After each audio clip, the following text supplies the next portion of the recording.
सरपंच मंगेश साबळे यांनी छत्रपती संभाजीनगर यांच्या कलेक्टर ऑफिसमध्ये एक आंदोलन केलं।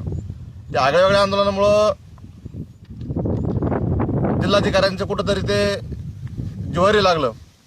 कारण मंगेश साबळे यांनी कलेक्टरांना जाब विचारणं हे कुठंतरी या IAS अधिकाऱ्यांना त्यांचा कुठंतरी हट झाला असावा।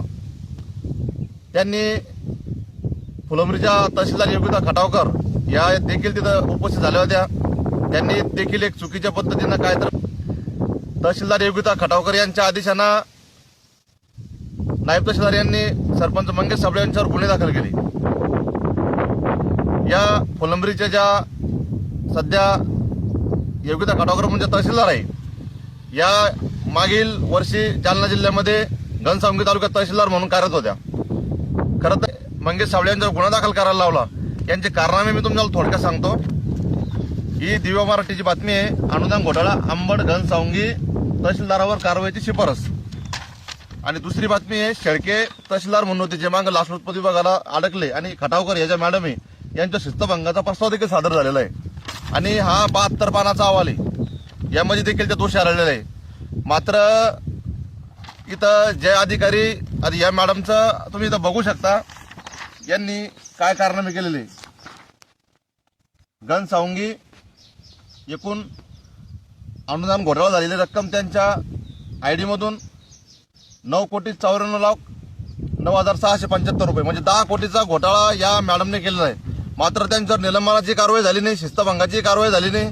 कारण वरिष्ठ अधिकारी आणि अजून जे काही या संबंधित अधिकारी असतील त्यांनी सर्व या अनुदानात लाभार्थी म्हणून त्यांनी सामील करून घेतलं।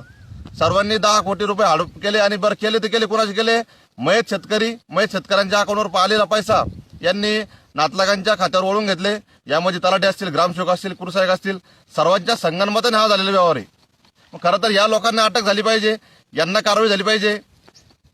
मात्र हे मोकाट आणि जो जनतेसाठी लढतो, विद्यार्थ्यांसाठी लढतो, शिक्षकांसाठी लढतो, त्याला खरं तर अटक झाली। काल परवा न्यायालयाने 2 दिवसाची कोठडी दिली आणि आज देखील न्यायालयात हजर केलेलं असताना मंगेश साबळे यांना पुन्हा 2 दिवस न्यायालयीन चौकशीसाठी पोलीस कोठडी देण्यात आली आहे। खरं तर या पोलीस यंत्रणा असेल, जिल्हाधिकारी असतील, प्रशासनातले तहसीलदार असतील, आमचा असा प्रश्न आहे की बाबा तुम्ही तुमचे लेकरं खरं तर ग्रामीण भागातील जिल्हा परिषद शिकत नाही, इथं विद्यार्थी शिकतात गोरगरिबांचे। मग त्या गोरगरिबांच्या विद्यार्थ्यांचं नुकसान करण्यासाठी तुम्ही त्या शिक्षकांना कशासाठी कामाला लावता? तुमचे तलाठी, ग्रामसेवक यांना तुम्ही हे निवडणुकीची कामं दिली पाहिजे। तलाठी का तुम्ही फक्त टेबला खालून वसुली करून देण्यासाठीच तुम्ही तलाठी ठेवलेले आहे का? तुमचे तलाठी 8-8 दिवस सजेवर येत नाही, ग्रामसेवक गावात 3-3 दिवस येत नाही। या लोकांना कामं द्या। जिल्हा परिषद शाळेतील शिक्षकांना कशाला कामाला लावता? अगोदर जिल्हा परिषद शाळेतील विद्यार्थ्यांची गुणवत्ता वाढीसाठी एकीकडे प्रयत्न करणं गरजेचं असताना तुम्ही त्यांना तासनतास पूर्ण वर्षभर येणं त्या कामासाठी त्यांना लावता। कधी कार्यालयात ठेवता, कधी निवडणुकीचे काम लावता, कधी जनगणनेचे कामं लावता। मग जर त्यांना शिक्षकांचं काम करू द्यायचं नसेल तर आमच्या गोरगरिबांच्या लेकरांना शिकवणार कोण?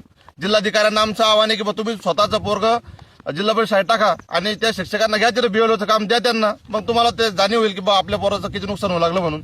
जिल्हाधिकारी असतील, कलेक्टर असतील, CO, विभाग आयुक्त यांना देखील आमची हात जोडून विनंती आहे की तात्काळ हा निर्णय बदला आणि मंगेश साबळेवर ज्या राजकीय सुडबुद्धीतून हा गुन्हा दाखल केला गेला त्याचा देखील आम्ही तीव्र निषेध व्यक्त करतो। आणि येत्या 2-3 दिवसात जर मंगेश साबळेंना जामीन मंजूर झाला नाही तर येणारा विभागीय आयुक्त कार्यालय ते मोठं जन आंदोलन देखील उभं राहणार आहे। त्यासाठी पालकांची शिक्षक संघटना तर काही मदत करणार नाही, कारण शिक्षकांवर दबाव असतो, पण पालकांनी देखील या लढ्यात सामील व्हावं असं आवाहन मी यावेळी करतो। धन्यवाद।